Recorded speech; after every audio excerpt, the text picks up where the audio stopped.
Hey guys, MoreThanGamerZ here, and today I'm going to be giving you a Necromancer Condition Bleed build. Here you go.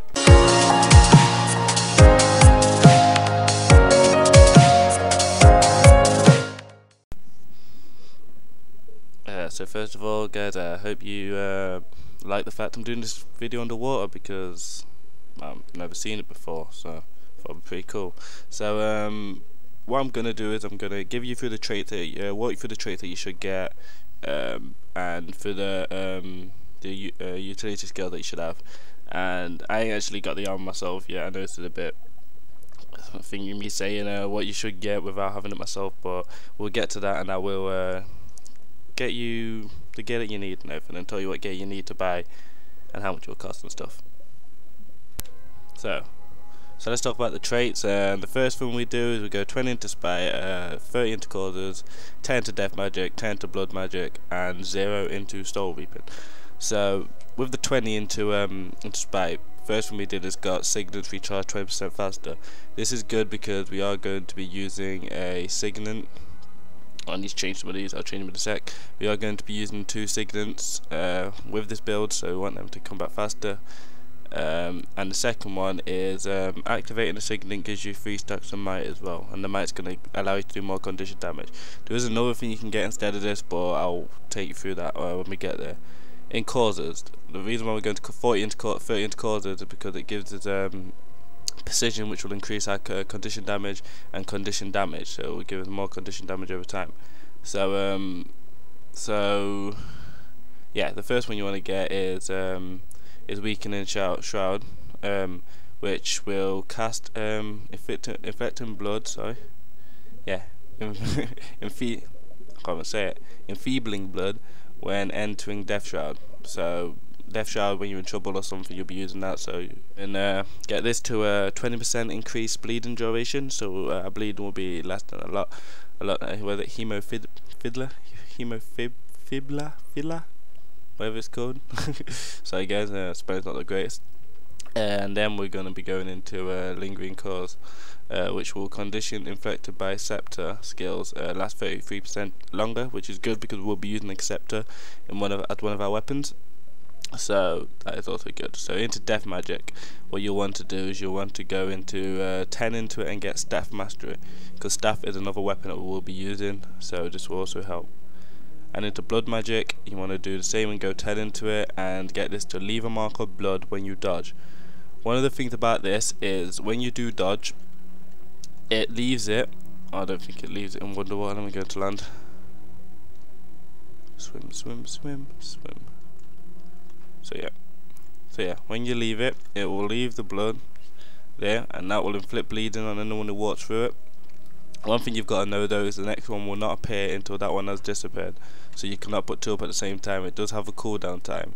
It doesn't tell you what it is, but it does have one.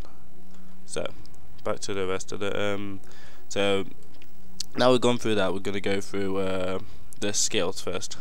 The utility skills. One of them you're going to want to use is, the ones you want to use is Signet of Spite, which is good because it inflicts a lot of conditions onto the enemy, and the bleeding on it will also allow you to get more bleeding, because this is a bleed guild. The second one that you're going to want, now there is 2 things that you can have. You can either go for, which one is it? It's this one, the blood is power, which inflicts bleeding on them, but it also inflicts it on you. But what makes this one what makes it worth getting is if you will be using another skill that will turn all of them into conditions, or you can do this one instead. I prefer this one myself. You get, which transfers conditions from nearby allies to yourself, and when you use the Signet, it sends your conditions to the foe. So what this is good for, you've got to remember, you won't be getting any conditions on you. Yeah, you'll use it and wait for the reset time to finish, and then you'll use it again if you got conditions on you. And this is good because your party will like you, because you're getting rid of conditions and you're being a boss. Anyway, and the third one you're going to want to go into is, in fact, who is it? Yeah, you will actually want to go into Blood is power, because I think, yeah, again, it is going to give you another bleed that you can inflict on them. This is a condition damage, but it's mainly for bleeding, not really just for any condition. And for your elite skill, I can't change it for some reason out of water. Is lynch form. Oh, that's why it wasn't the same, because so basically there they are. Its lynch form is your elite skill. So the gear that you're going to want to get, let's go to that now. So yeah, the gear that you're going to want to go for is, you can either get the gear from some of the dungeons, go to dungeon armor and find out which one it is, or you can get them from the temples in ore. Or I will leave a link in the description to which temple sells which part you need, but the armor you will be going for is the one that gives you condition damage and precision. You want to go for that because obviously you want to have the condition damage going up, so you're bleeding, doing more damage, and obviously the precision, so you do more critical hits, which gets you more bleeds. So now to the runes that you'll want to wear in your armor.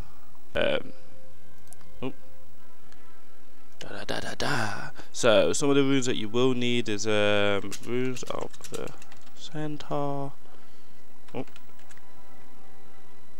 So you will need the superior rune of the center. This is a good one because if you look at the first two, only get 2 of these though, don't get all of them.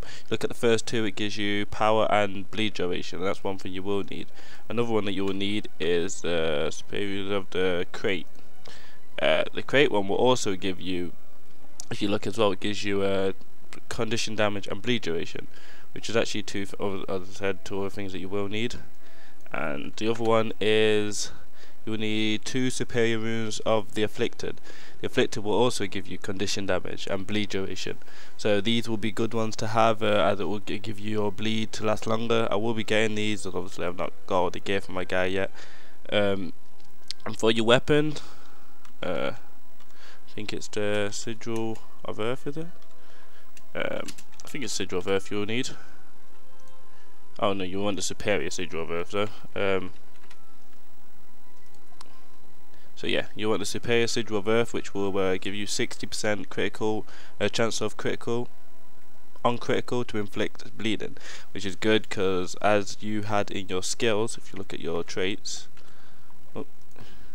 if you look here, you have a critical hit have a 66% chance to cause bleeding. So this means almost every time you crit, chances are you are going to make a bleed.